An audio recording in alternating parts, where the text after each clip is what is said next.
Did you miss your deadline to renew your Medicaid coverage? You can still send your completed annual review form to Healthy Connections Medicaid. You may be assigned to another health plan, but you can ask to come back to First Choice within 60 days of renewed Medicaid eligibility. It's your family. It's your choice. First Choice is the right choice.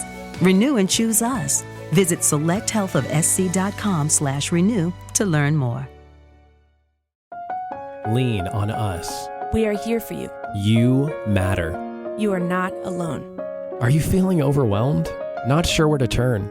The National Suicide and Crisis Lifeline is there for you 24/7. Call or text 988 or chat at 988sc.org. Whether you're having an emergency or you know someone who needs support now, they can help you take the next step towards finding hope and healing. There is hope. 988sc.org.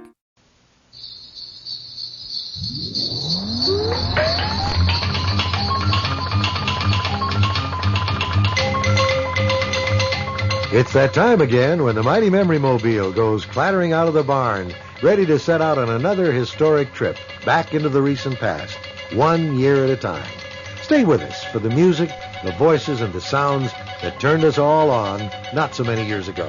I'm Bob Maxwell, and as you know by now, I'm just the chauffeur, because our real tour conductor is Gary Moore. Oh, come on. Modesty ill becomes you, my friend. In any event, howdy, Bob. And in case you've been living at the bottom of a well, may I say to you, friend, this is Christmas. Yeah, I see a little tinsel hanging out of your pocket there. Are we going to do a Christmas show too, Gary? Everyone else does. No, that is you and I, are not going to do a Christmas show. Well, what are we going to do with all this wrapping paper? Well, we are going to let some other people spread some good cheer and holiday greetings by bringing us their Christmas show. A Christmas anthology. Well said, my friend. We will bring you, friends, the very best of Christmas from the great nostalgic world of radio, plus a bit of cheerful and sentimental music to brighten our hearts and tickle our feet. Do we have Rudolph the Red-Nosed Reindeer? Not if I can help it. White Christmas? No, that one I like, but we are going to swing Christmas a little more than that. To set the stage, Bob, the next voice will be Paul Whiteman introducing our opening number. I've always had a swing section right in my band. Now, this year, we call it the Swing Wing. Tom Barr and Jack and Charlie Teagard, known as the 3 T's.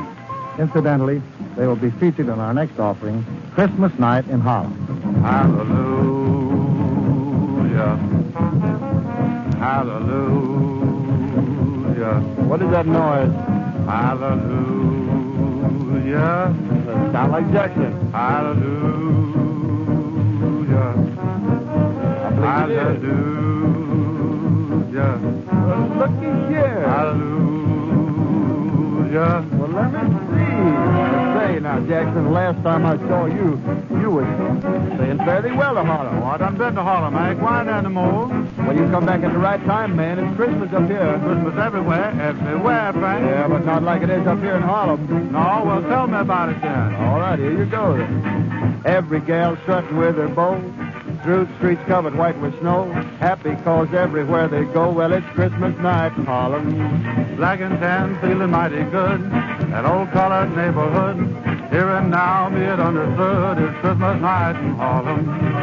Everyone is gonna sit up until after 3. Well, everyone will really be lit up like a Christmas tree. Come on now, every cold black Joe. All we need is a mistletoe. With a kiss and a hidey-ho. Christmas night in Harlem. Woo-hoo! Look here, Jackson. What did Santa Claus leave you in your stocking? I got some candy, Frank. Oh, you must be sweet. What else? Some apples. Apples? A jar of kink out. Kink out? A couple of airplanes. Woo-hoo! And a steamer. Oh, something big. And my trombone. Oh, you mean a gold job yonder? Solid gold Christmas job. Night in Harlem. Paul Whiteman and his orchestra. Well, music isn't all that bad, but I'm not too sure about the words. No, I agree with that sentiment, but that was recorded back in 1937, and it was all the rage for white musicians to sort of put on a pseudo-black act, or what they believed to be a black act. I guess all the big bands had a Christmas number or a 4th of July number that they would trot out of the trunk when the holiday came around. Oh, sure, that was the name of the game. And by the way, Bob, did you get your shopping done on time? You know that I'm one of those hateful people that manages to get all of his Christmas shopping done almost before November is over? Shopping early, though, does have one disadvantage, and that is those last few days before Christmas, just as the merchants get a little desperate, the prices sometimes drop. That's right, yeah. Well, last-minute shopping is a national institution, and let me tell you, it provided an awful lot of mileage for an awful lot of comedy writers. However, we will now bring you Christmas of 1944, when Jack Benny and Fred Allen found their way to a department store together with a few friends. Oh, ho! So it's you, Benny. Hello, Freddie. What are you doing down there on the floor, Benny? Teaching the mice how to be rats? No, Freddie. I was tired from shopping, so I thought I'd lie down for a while. Shopping, eh? That's right. Brother, you could shop from now until 1980 and still not demobilize your wallet. You should talk. You're tighter than the hinges on the door of Inner Sanctum. Now, don't cloud the issue. What are you doing looking at neckties? Don't you crochet your own anymore? Well, to tell the truth, Freddie, between radio and pictures and managing the Jack Benny all-girl football team, I have a little time left for crocheting. That softball team, isn't it? You changed Softball, I'm sorry. Yes. Stay now. The Jack Benny all-girl soft football team. I'll get them both. That's what you get for having your bifocals on top. You see, you have...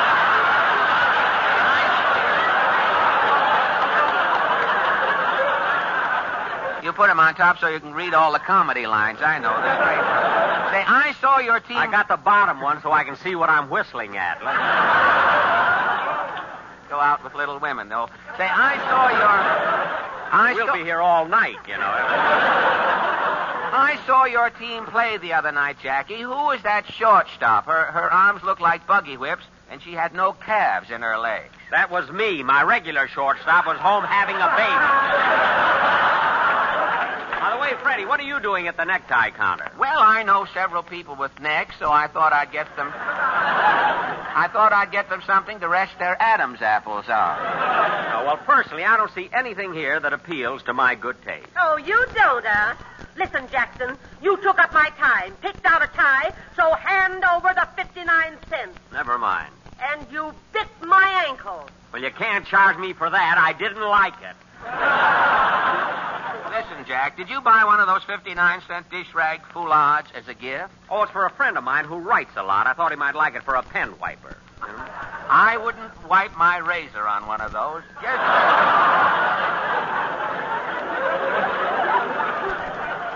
Just wrap up one for me, too, miss, just in case. You know, Freddie, I've been wondering what to get you for Christmas. Believe me, I've combed every basement. Oh, any little thing will do, Jackie. It's not the gift, after all. It's the spirit in which it's given. That's right. You know, I like you, Fred. Well, I like you, too, Jackie Wacky. I enjoy you. Christmas 1944. This is the Mighty Memory Mobile with Gary Moore and Bob Maxwell. Bob, everything we say about Christmas has got to be a little bit corny, right? But yeah. Christmas really is for kids. So here now are Fanny Bryce and Hanley Stafford as Daddy and the incorrigible baby Snooks. The year is 1939. Table looks fine. Now, where are the cigars? Oh, here. I guess he'll fall for this layout, all right. Hello, Daddy. Oh, hello, Snooks. Oh, let's have a look at you. Why did I have to put on my new dress, Daddy? Because my boss is coming for dinner. Why? Well, we don't have guests very often, and it's good to make social contacts and fraternize with intellectual people. My boss is a very smart man, and I like to listen to his conversation. You understand? Uh-huh. You're trying to get a raise. Nothing of the kind. And I don't want you making any cracks when he gets here either. I won't, Daddy. Above all, don't say anything about his hair. Why? Just don't, that's all. What's the matter with his hair? Nothing. I'm just warning you not to make any remarks about it. All right. And listen, Snooks. You're not to come into the dining room while we're having dinner. Not even if my boss asks you to. Why? Never mind why. All I want you to do is greet Mr. Gordon and then run upstairs and play. All right. And now we'd better have a little rehearsal. I'll be Mr. Gordon. Who's he? My boss. I'll be my boss. Huh? I said I'm Mr. Gordon. No, you ain't. You're my daddy. We're just pretending. I want to make sure you'll behave nicely when Mr. Gordon comes. Now, I'm Mr. Gordon, and I'm coming in. Oh, good evening, Snooks. Hello, Daddy. No. Say good evening to Mr. Gordon. Where is he? He's not here yet. And why should I say good evening to him? You're not saying it to him, you're saying it to me. Right now, I'm Mr. Gordon, even though I'm still your daddy. And while Mr. Gordon isn't even here yet, you can say good evening to him because you're really saying it to me. And don't ask me if I feel all right. Why? Now, don't you start to irritate me, Snooks. And another thing, in case Mr. Gordon asks you to come in to dinner, I want you to say no thanks. I've already eaten. Now, let's try it. All right. Now, here we go. Where are we going? Nowhere! Ah. Now, let's try it. Oh, good evening, Snooks. No, thank you. I've already eaten. Say good evening first. Why? Because you've got to greet him. Now, let's try it again. Good evening, Snooks. Good evening, Mr. Gordon. Fine. Oh, Snooks, will you come in and eat with us? Uh-huh. No, I told you to say you'd already eaten. I'm still hungry. Just the Baby same- Snooks. Yeah, I Danny used to watch. I used to watch her do that show from Hollywood, and even though it was done on radio, she would be dressed up in full Baby Snooks costume with a little short dress and a bow in her hair, and she in that time must have been, I would suppose, in her 50s. But you believed her. You believed it was Baby Snooks. Well, she was on the radio for decades, wasn't she? Yes, indeed, easily.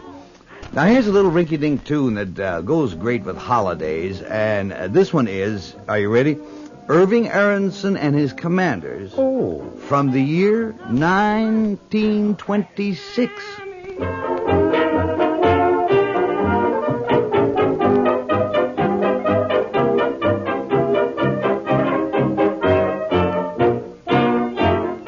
Everybody has some weakness, and so have I.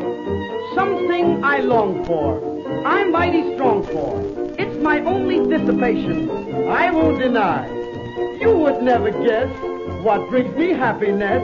Oh, I'm just wild about animal crackers, animal crackers. I can't live without animal crackers, animal crackers. Bears and tigers haunt me all day. And whenever I am at a swell cafe, say all I order is animal crackers, animal crackers. Firecrackers won't do. Goodness gracious, I'm no chump. I just bit off a camel's hump. Animal crackers, I love you.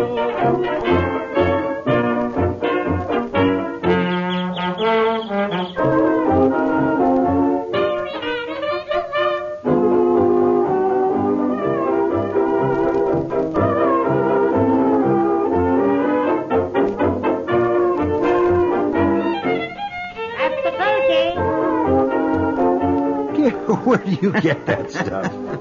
But when I think of kid shows on the radio at holidays, I almost automatically think of Red Skelton. Well, it's a funny thing, Bob. Christmas or no Christmas, whatever you ask for, that, my friend, is what we have. Or vice versa. Or vice versa. Visa. Anyway, here is one of Red Skelton's great perennial characters, the Mean World Kid. Boy, with no light in here, sure is spooky. I'm not afraid, though. No, the grown-ups tell their kiddies sometime if they ain't good, the spooks will get them. I bet the spooks' mother tells them that if the little spooks is not good, Junior will get them.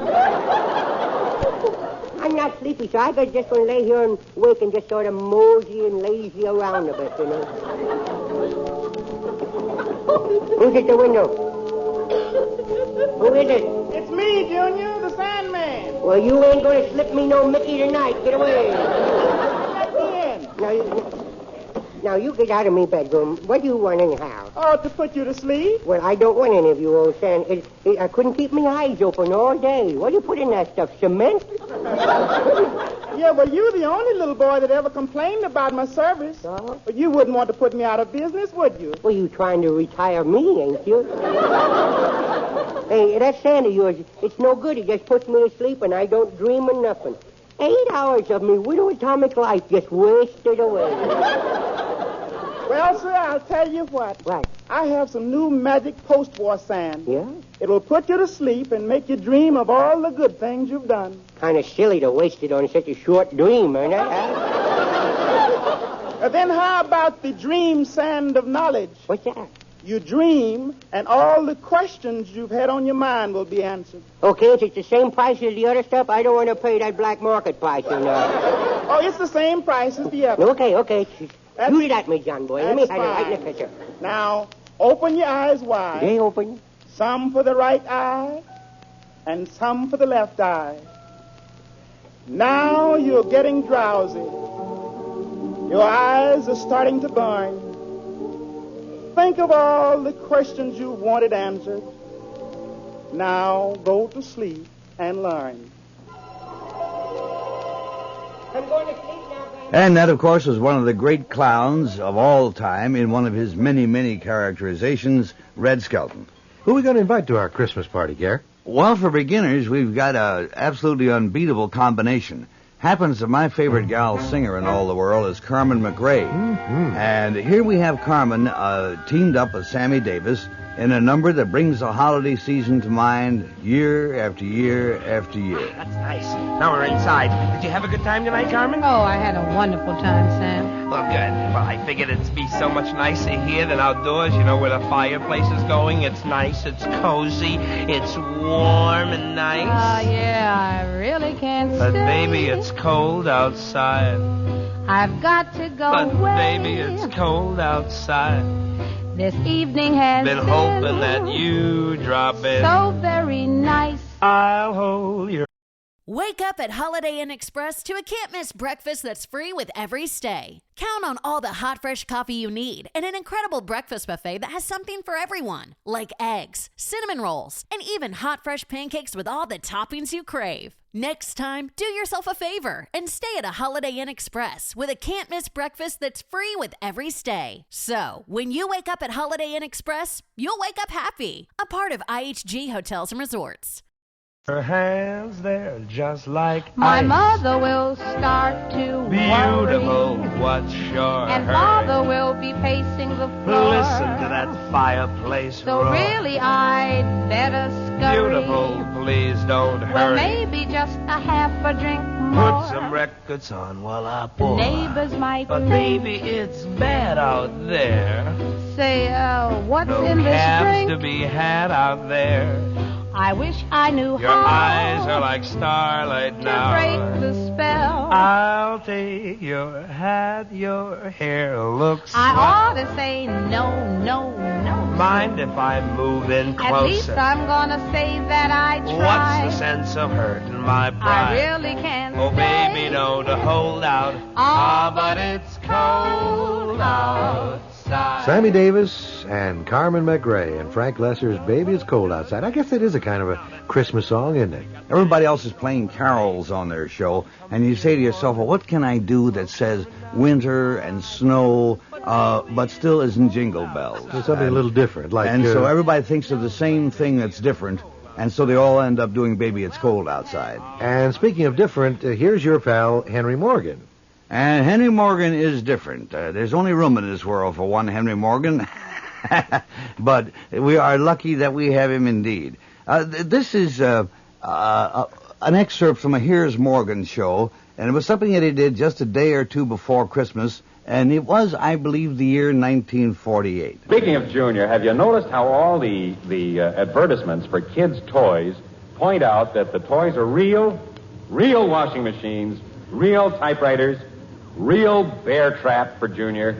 Comes complete with full directions on how to assemble and what to do till the doctor comes. I got another grand gift for kids. It's a small stage, little stage, and you get a set of toy puppets with blurred faces. Looks just like a real television show. This miniature set comes also with a miniature Hooper rating. It's just like mine. I saw an ad for a real carpenter's set for Junior, just like Dad's, with a big sledgehammer. And with it, you get a little book of instructions on what to say every time you hit your thumb with a hammer. It has real words, too. Just the kind Dad uses when he hits himself. Saw an ad for a real chemistry set. Hey, kids, lots of fun.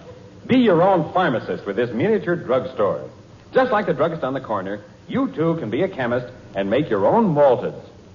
This chemistry set sounds like hope. He keeps going, and then he waits and he says, then he blames the people because the jokes are no good. That's what I do.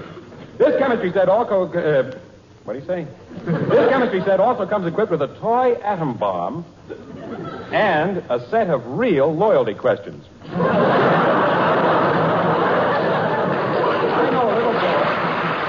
Oh, that Henry Morgan. Is he really as cynical as he sounds on his program, Scare? Well, it depends who Henry thinks you are. Now, who Henry thinks you are is not always accurate. Henry makes up his mind very quickly about people. He decides whether or not he likes you, and if he decides he likes you, you may have the gold from his teeth. If he does not like you, you may have the back of his hand. I can only tell you the best recommendation possible is that he has more godchildren than anybody I know. Anyway, Bob, here's a Christmas routine from another generation. Now, this is one of the most beautifully absurd situations. What do you do when you get a Christmas game and you don't know what it is? The voice is Ernie Kovacs. Here are the rules for Drungo. In each box you will find 33 green ping pong balls cut in half called semis, 11 blue simulated plastic squares called drilligs, 17 yellow rectangular markers called jundos, 11 pink wooden triangles called pink wooden triangles. 143 arrows with orange suction cups on the ends, 106 arrows with red suction cups on the ends, 113 arrows with Glen Plaid suction cups on the end, 2 arrows with steel tips dipped in poison curare. 1 deck of cards with pictures of famous Chinese rickshaw pullers of the early 11th century on their fronts. 1 large Drungo board with a catch set on automatic time lock. How to play. First, open the Drungo board when the automatic time lock goes off. Take out the 441 pieces and the rickshaw puller's deck of cards. Then disassemble the Drungo box and reassemble it, following the 30-page instruction booklet to form 1 Drungo board, a card table, 4 chairs, and a self-revolving automatic Susan for a centerpiece on which you can place fruit, nuts, or bits of candy for your guests. Any number of players may play Drungo. 2, 3, 5, 7, 8, 13, or 106. Whole towns have been known to play. To begin, the player who rolls the highest number on the 11 pairs of dice, which you will find under the drilligs and red plastic triangles, goes first. He does not use the pair of dice, the 12th pair in the Drungo box marked high roller first. Should he use the high roller go first pair of dice in error, he will be penalized and will have to go second. Unless the person going first also used the high roller go first dice in his trial roll, in which he will go third. The highest roller going second and the lowest roller going first, unless the lowest roller has more than half the drilligs or 1/3 the pink wooden triangles. Ernie Kovacs and the Drungo game. Yeah, I've received several of those in my time. You know, I actually, my stepsister did receive a little machine at one time that was supposed to march. It was plastic. And at the time she was dating a mechanical engineer, and it took him all night, Christmas Eve, to put that thing together. But it does seem to me that kids' toys get closer to Drungo almost every season. I believe that. It was based on a piece that Ernie Kovacs wrote for Mad Magazine. And I was amazed, Bob, that some of the most unlikely shows did a Christmas special. Well, I wonder if The Shadow ever had a Christmas show. Well, why not? I'm sure they wanted people to remember anthracite blue cold when the weather got cold, huh? But you remember the austere, atmospheric world of Sherlock Holmes and Dr. Watson, a world of intellect, intrigue, and adventure?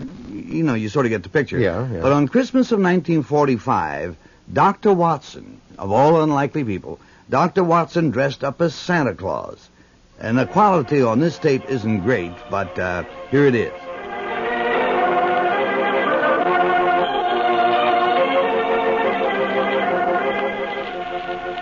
And now I'm sure our good friend Dr. Watson's waiting for us, so let's go in and join him. Ah, there you are, Mr. Bartell. Well, say, Doctor, I can see you're going to have yourself quite a Christmas. Big tree in the corner with colored lights on it. Where'd you get those?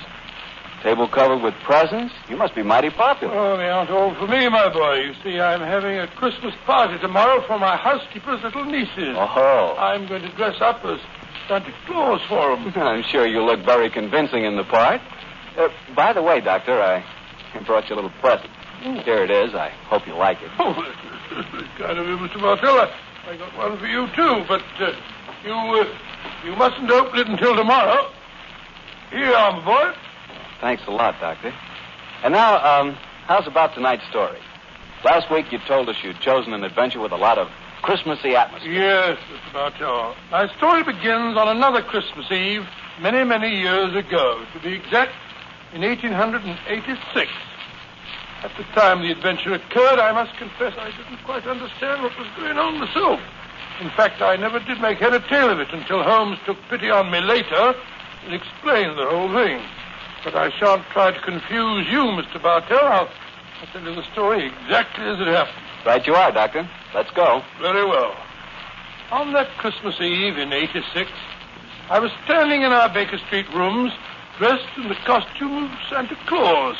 Holmes, his long, thin fingers pressed together, lay back in an armchair and gazed at me quizzically, while our housekeeper, Mrs. Hudson, stood by the door and... Dr. Watson, you make a grand Santa Claus. Tell me, Mrs. Hudson. Try the beer on, old chap. Oh, I'm afraid it's a little uncomfortable. How does it look? Oh, you look just like the old man of the Christmas cards, Doctor. Yes, Watson. It really becomes you. The cheery twinkle of the eyes, the ruddy complexion, and the appropriate girth. Oh, a shame we can't obtain some snow and a sleigh and reindeer for you. However, I'm sure Mrs. Hudson's nieces will be very much impressed. Oh, they will that, sir. And it's very kind of you, Doctor, to offer to come over to their house with me. With their father in the hospital and my sister at his bedside, it would have been a very miserable Christmas without you. I should enjoy myself, but I think I'll take this beer off till we get there. That's it. You ready to leave, Mrs. Hudson? I am, sir. Will I get a cab? How far do we have to go? Oh, Lexington Gardens, number 28. It's just off the Edgware Road, Doctor. Not far, but bearing in mind my costume, I suppose we'd better take a cab. Hi, sir. I'll get one. Holmes, what are you going to do with yourself? I hate leaving you alone on Christmas Eve. Dr. Watson is Santa Claus and Sherlock Holmes. Isn't it the most ridiculous thing you ever heard? If for Christmas he gave Sherlock a little gift-wrapped package of laudanum, I imagine. Let me ask you another question. What was the most famous Christmas broadcast? Oh, I don't think there's any question about that. That has to be Dickens' Christmas Carol, doesn't it, Gare, with Lionel Barrymore? Yes. There was no one quite like him. He could be so corny and yet so warm at the same time. Lionel Barrymore was a man who knew exactly what he was about. He played nothing but Lionel Barrymore all his life, but he could play it in all shades. He could play it warm, or he could play it as an irascible man, but when he wanted to be sweet, he was sweeter than anybody, but never sticky. He had a great sense of restraint, and I think that is the heart of this show with Lionel Barrymore. Christmas Day, 11, 13, 17, 7, carry 1. 4 and 6, 1, 4. Bob Cratchit. Yes, Mr. Scrooge? Stop that infernal caterwauling. Yes, sir. 9, 15, 17, 29, carry 1. Impudence. Singing their idiotic Christmas carols at my very door. Go somewhere else and bellow your blasted carols, or I'll give you in charge. Sorry, Governor. It's an old custom at Christmas time, you know. Yes, and I don't want any of your old customs. Take your fellow fools and go away. Christmas. Blah. Right, sir. Merry Christmas anyway, sir.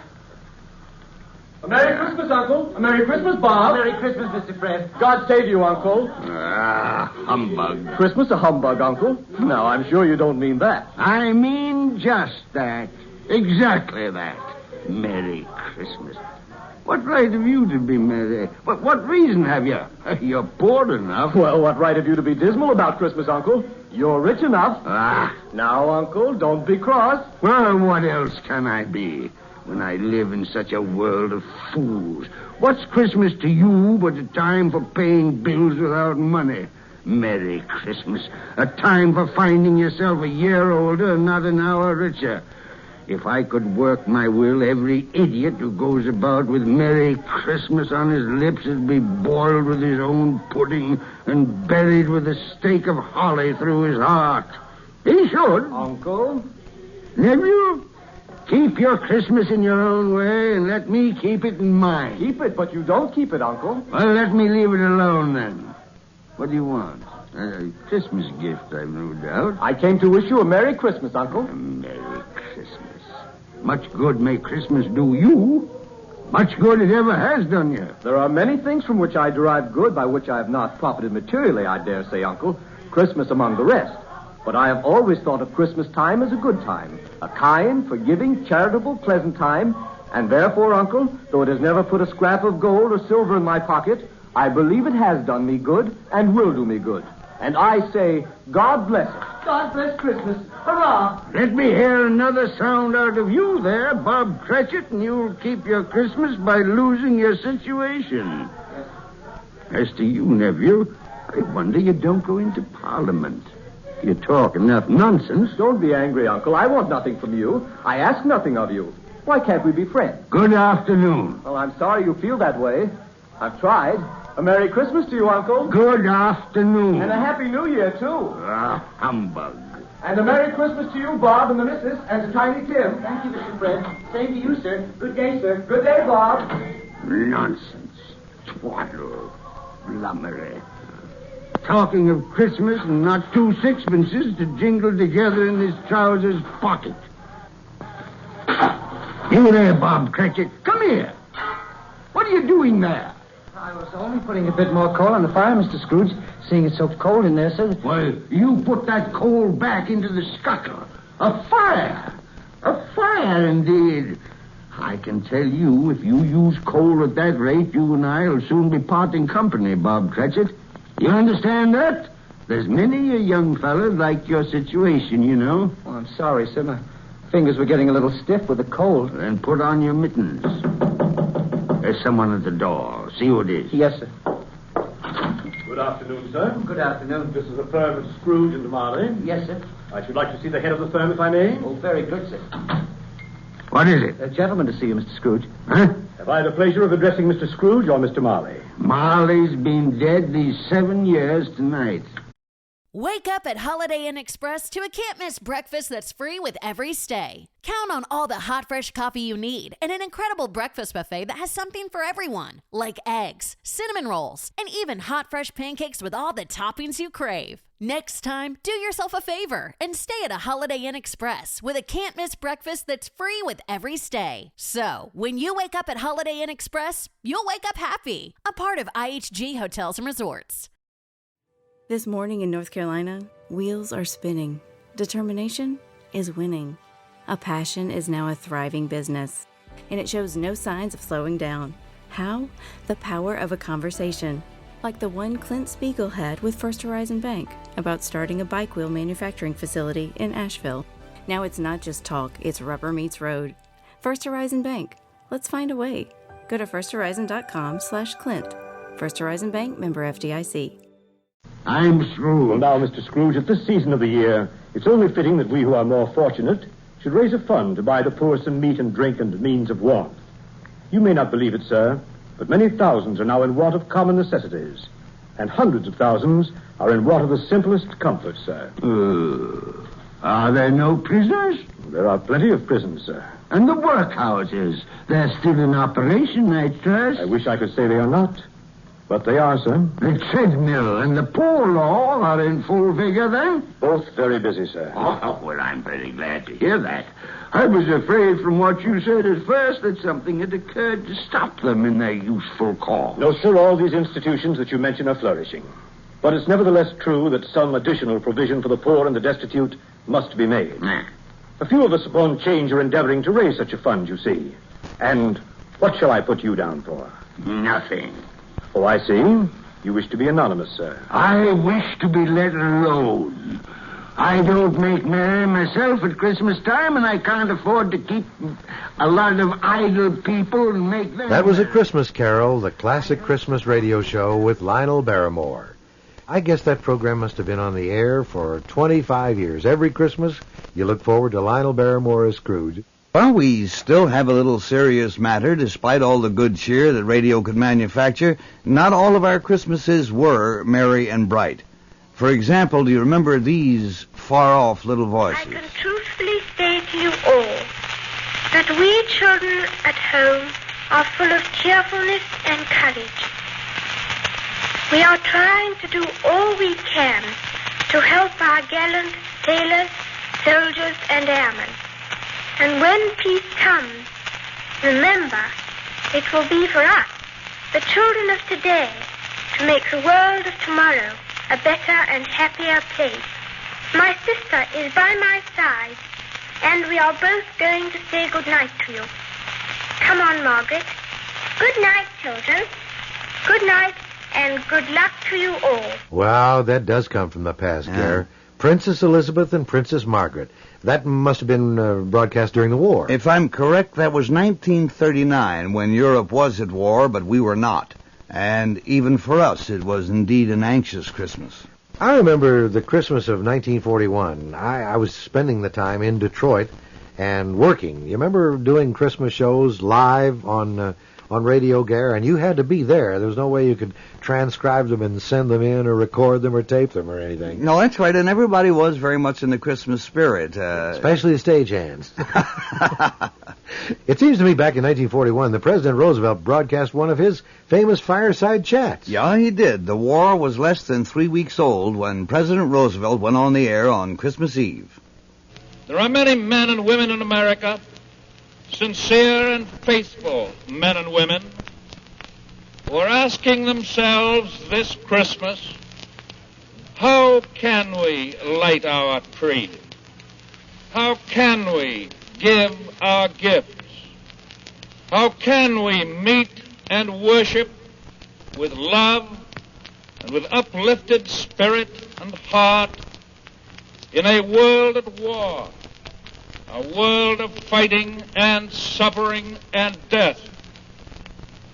How can we pause, even for a day, even for Christmas Day, in our urgent labor of arming a decent humanity against the enemies which beset it? How can we put the world aside, as men and women put the world aside in peaceful years, to rejoice in the birth of Christ? These are natural, inevitable questions in every part of the world which is resisting the evil thing. And even as we ask these questions, we know the answer. There is another preparation demanded of this nation beyond and beside the preparation. The voice of President Roosevelt, Christmas Eve, 1941. I think we all took courage from that, as I remember very clearly. And in 1941, the Roosevelts had a guest in the White House. Winston Churchill was here, and the day after Christmas, he addressed a joint session of Congress, and needless to say, he was brilliant. I feel greatly honored that you should have invited me to enter the United States Senate chamber and address the representatives of both branches of Congress. The fact that my American forebears have for so many generations played their part in the life of the United States, and that here I am, an Englishman, welcomed in your midst, makes this experience one of the most moving and thrilling in my life, which is already long and has not been entirely uneventful. I wish indeed that my mother, whose memory I cherish across the veil of years, could have been here to see. By the way, I cannot help for reflecting that if my father had been American and my mother British, instead of the other way around, I might have got here on my own. The voice of Winston Churchill, Christmas, 1941. I guess, Gary, if Churchill hadn't been a politician, he could possibly have played Mr. Pickwick. Yes, or Scrooge, for that matter, or Falstaff. Then he went on to Canada, where he addressed the Canadian Parliament. And this recording comes from December 30th, 1941. When I warned them that Britain would fight on alone, whatever they did, their generals told their Prime Minister and his divided cabinet, in 3 weeks, England will have her neck wrung like a chicken. Some chicken.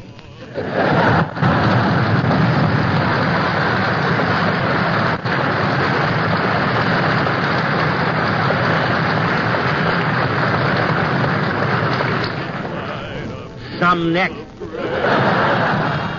What Edward Murrow called Churchillian prose at his very best. Indeed so. Well, Gare, let's hear a chorus or two of one of those sentimental English ballads for the season. After all, Christmas, as we know it, began in England.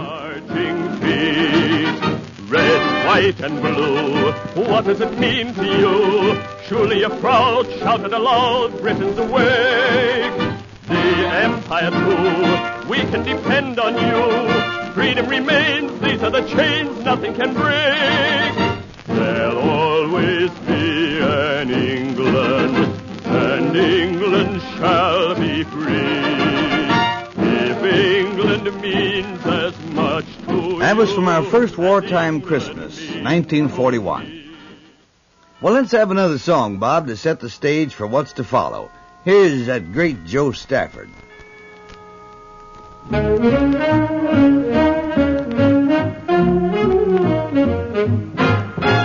the weather outside is frightful, but the fire is so delightful. And since we've no place to go, let it snow, let it snow, let it snow. It doesn't show signs of stopping. We brought some corn for popping. The lights are turned way down low. Let it snow, let it snow, let it snow. When we finally kiss goodnight, how you'll hate going out in the storm. But if you really hold me tight, all the way home you'll be warm. Now the fire is slowly dying. We'd better be goodbying. But as long as we have to go, let it snow, let it snow, let it snow.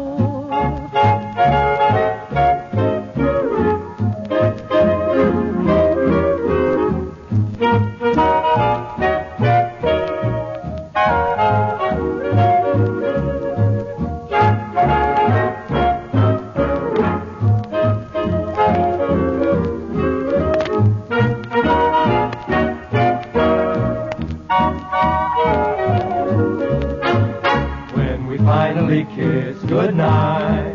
How I hate going out in the storm. Well, if you really hold me tight, all the way home I'll be warm. Now the fire is slowly dying.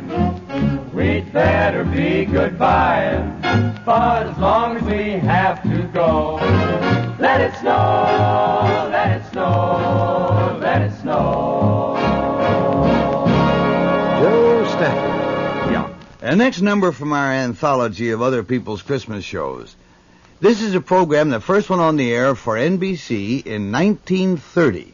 And it was copied by just about every other dramatic show ever on the air. And believe me, for 1930, it was it was indeed very elaborate. Its first star was Don Amici, and finally it was done by Olin Soule and Barbara Luddy. Did it all take place in that little theater around the corner from Times Square? It did indeed, which was funny because the show originated for many years in Chicago. Had the same sponsor for years. Campana Italian Balm. Uh-huh. And here is the First Nighter show from 1945.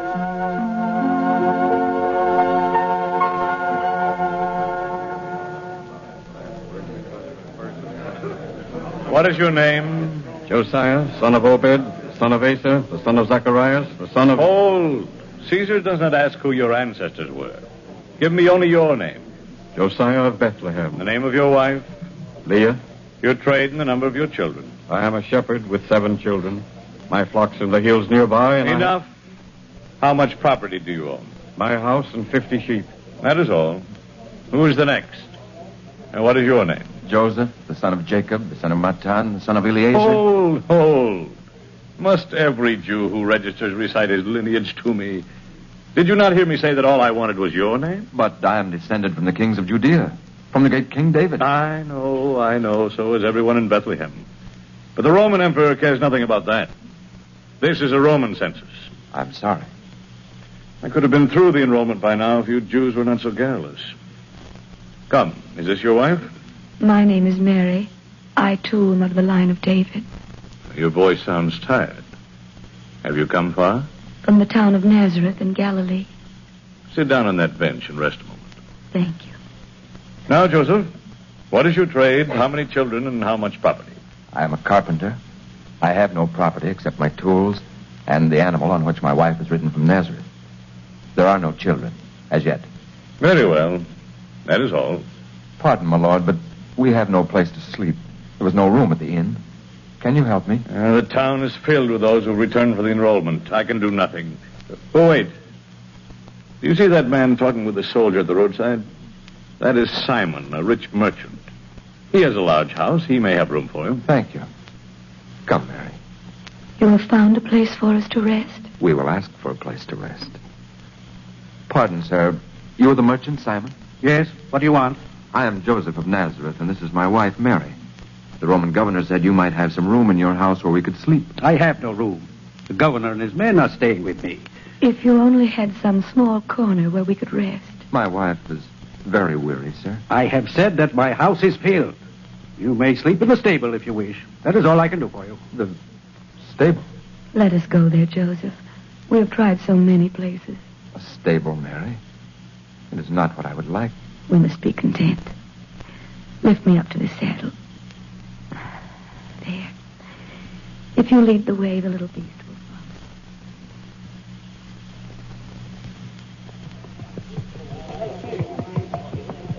Oh, Simon. I'm tired of listening to this babble. Claudius, take my place here. I'm going to rest. Taking the census is an exhausting task, my lord. Everyone in Judea must spring from Bethlehem. People have been pouring into the town all day. Bethlehem is the city of David. And everyone who is registered here claims descent from him. That is true. And the dream of every mother of David's line is that she will bear the king of Micah's prophecy. Micah's prophecy? Have you never heard it? But thou, Bethlehem, though thou be little among the thousands of Judea, yet out of thee shall come forth he that is to be ruler in Israel. Oh, so that's the prophecy, eh? You're all waiting for this new king. Many believe he will come, my lord. And you, Simon? What about you? Do you believe it? I? Oh, it is rather the shepherds who talk of it. I see. You're very careful, Simon. Perhaps you fear Herod, your king. Herod despises the prophecy of Micah. He hates Bethlehem. It would be well to keep this legend from him, then. But tell me about the carpenter and his wife from Nazareth. Did they find lodging? I offered them my stable. Your stable? Was there no room in your house? The stable How about that? The little town of Bethlehem, as heard on the first nighter of 1945. Bob, did you ever take a Christmas vacation? Because if you did, you will recognize this next routine.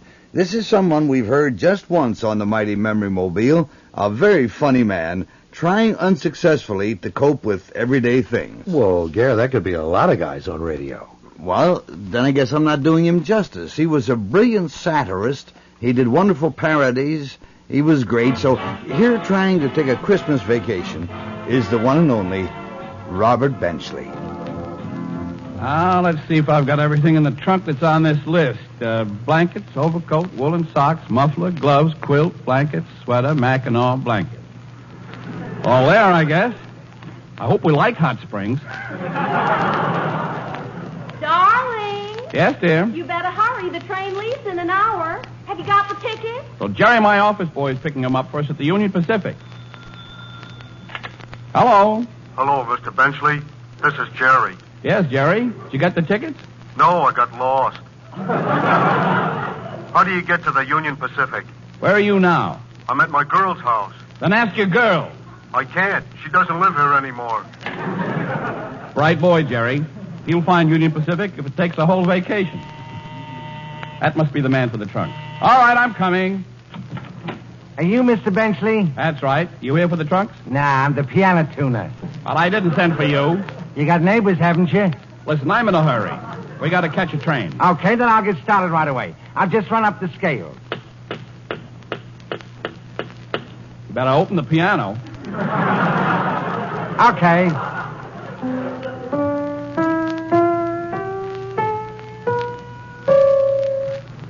Darling, are you whistling?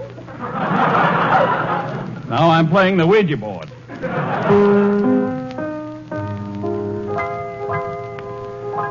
Look, we're in an awful hurry Oh, now. all right.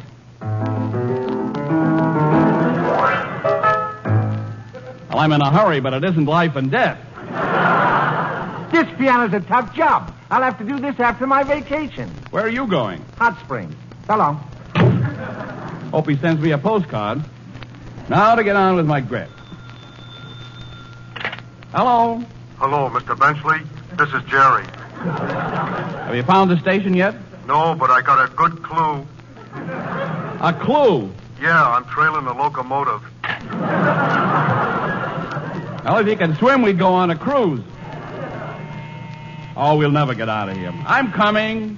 I suppose you want the trunks. Certainly not. Don't you remember your wife's Uncle Harry? Oh, yeah. Whatever became of him? It's me. I'm Uncle Harry. I know how busy you are, what with packing and preparing to go away and packing and preparing to go away and packing. I'll be preparing to come back soon. I just thought I'd come over and give you a hand. I thought you'd need a hand. I'll give you a hand, a hand. Hey, I know. Oh, I think we ought to hear more from Robert Benchley on the Memory Mobile, Garrett. Well, we will, I promise. Right now we have a Christmas show that tickles me so much. Variations of this were broadcast, for decades, I'm sure. Bob, this is the show that brought the country to a standstill back around 1931 and lasted on the air in one way or another until 1960. I have an inkling. Well, back in the 30s, this show was piped into the movies. Otherwise, they would have played to an empty house. If you wanted to steal a car back in the 30s, you did it while this show was on because nobody would be outside to see you. Well, this must be the routine at Christmas of Amos and Andy. This choir continues with the Lord's Prayer. Well, now get under the covers, honey. Daddy, could you get some Christmas music on the radio? Why, darling, this is the very best Christmas music you could get. There's going to sing the Lord's Prayer. Oh, I've been saying the Lord's Prayer with Mommy. She's been teaching it to me. Yes, I know she is. What does the Lord's Prayer mean, Daddy? Well, it means an awful lot. And with the world like it is today, it seems to have a bigger meaning than ever before. But what does the Lord's Prayer really mean, Daddy? The Lord's Prayer, well, darling, I'll explain it to you. Oh, will you, Daddy? Yeah, now you lay down and you listen. All right. Now, the first line of the Lord's Prayer is this. Our Father, which art in heaven. Now, that means Father of all that is good, where no wrong can ever dwell. And then it says, hallowed be thy name. Now, that means, darling, that we should love and respect all that is good. And then it says after that, thy kingdom come, thy will be done in earth as it is in heaven. Now that means, darling, as we clean our hearts of all hate and selfishness and fill our hearts with the love, the good, the true, and the beautiful, then earth, where we are now, will be just like heaven. That would be wonderful, Daddy. Then it says, give us this day our daily bread. Now that means to feed our hearts and minds with kindness, with love, and with courage, which will make us strong for our daily task. And then after that, the next line of the Lord's Prayer is, and forgive us our debts as we forgive our debtors. Do you remember the golden rule? Yes, Daddy. Well, that means that we must keep the golden rule and do unto others as we would want them to do unto us. And then it says, and lead us not into temptation, but deliver us from evil. Now that means, my darling, to ask God to help us do and to see and to think right, so that we will neither be led or tempted by anything that is bad. Amos and Andy and Christmas time. It was funny, the precise feel of the pulse of the public that Amos and Andy had. They could be funny. Indeed, they were funny most of the time. But when they turned serious funny, they did it with a deft touch. And it kind of choked the nation up. Yeah, we heard Sherlock Holmes and Baby Snooks and Lionel Barrymore. I guess we've heard everything but the Christmas show of the Clico Club Eskimos. Well, what's wrong with that?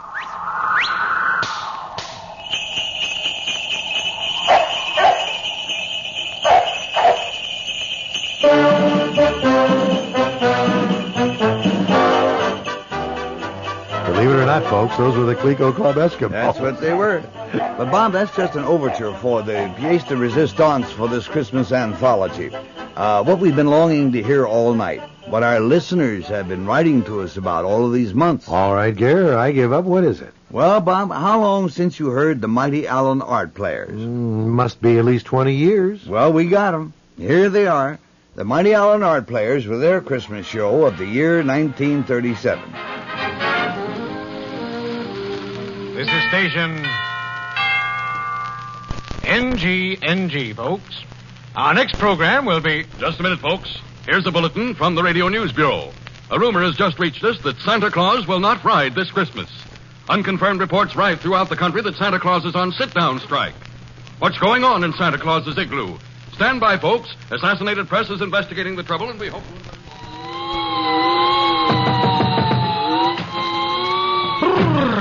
Is this the Santa Claus igloo? Yes, I'm Mrs. Claus. I'm Phil Beat of the Assassinated Press. I'm here to check on this rumor that Santa Claus refuses to ride this year. Oh, I'm glad you come. I've been fighting with him all week, and he refuses to budge. Well, where is Santa Claus now? Oh, the old fool's in the next room sulking. I'll get him. Hey, Santa! Oh, it ain't no use coaxing, Ma, or you ain't going.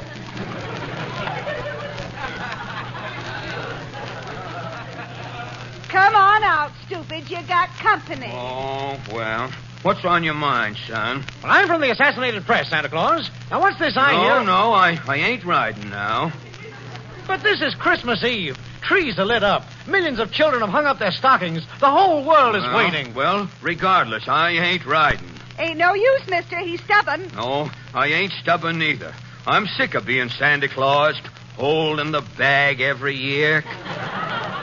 Well, you must have a reason for quitting. I got plenty of reasons. Well, will you talk for the press? Might swell, I guess.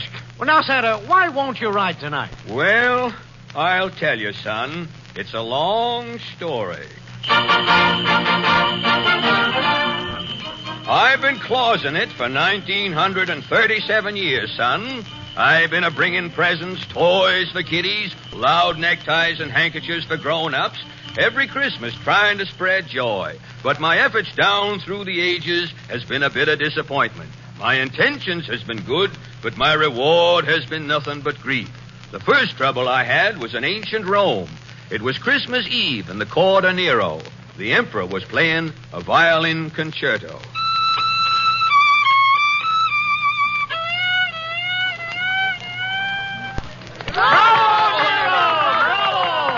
Is your emperor the best fiddler in Rome, lackeys? Yea, Nero. Is your king a master of pizzicato? Yea, Nero. Shall Nero play an encore? No, Nero. What, you dogs? Begone, hypocrites! Clear my throne room, scat! Now I can play my violin. I'm alone. Ho, ho, ho, ho, ho, ho. What's this? What fell out of my chimney? Merry Christmas, Nero. Merry Christmas. Who are you, lumpkin? The chimney sweep? I'm Santa Claus, Nero, bearing Christmas gifts for your majesty. Gadzooks, another basket of fruit from the Rome Kiwanis Club. No, my gift is a trinket rare, so rare it hasn't even been invented yet. Bodkins, what is this tiny golden box? It's a cigarette lighter, Nero. Turn yon little wheel. Gramercy, it flames! It flames! Merry Christmas, Nero! Oh, it flames! Rome has scoffed at my fiddle.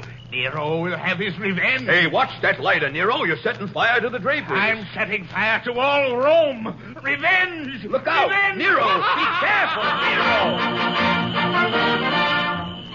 Nero! So you see, son, if it wasn't for Santa Claus, Rome wouldn't have burned. Well, I know that, but Here I was trying to spread good cheer, and what did I get? Singed whiskers. But that was 2,000 years ago. Nero was only the start of my trouble, son. A few centuries later, I had trouble in a little country to the north of England. That Christmas, I had a present for a young poet. I peeked in the window. He was writing a sonnet. His mother come into the room. Bobby?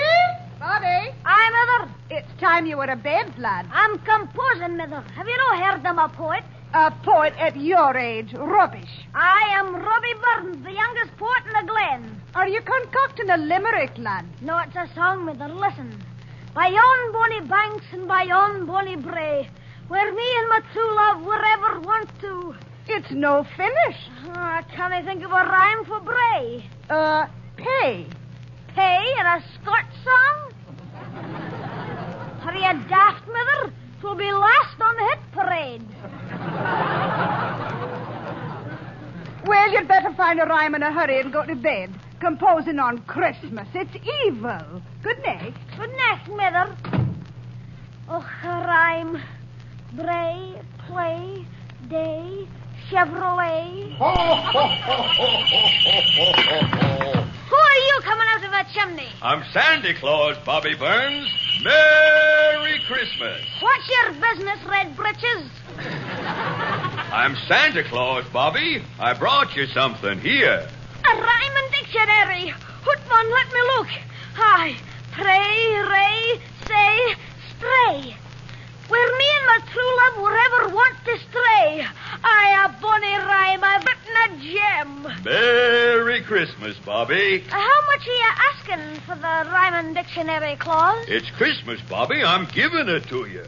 The mighty Allen Art Players. That was a treat. Yeah. Merry Christmas. Merry Christmas. Not much we can add to that one, I guess. You're right, Gare. We didn't do a Christmas show, but we sure heard some nice acts from other people's programs. I guess now we ought to put the reindeer back in the stable. Why not? This is Gary Moore. And Bob Maxwell. Wishing you all the very best. The Mighty Memory Mobile is produced by Cinema Sound Limited, New York.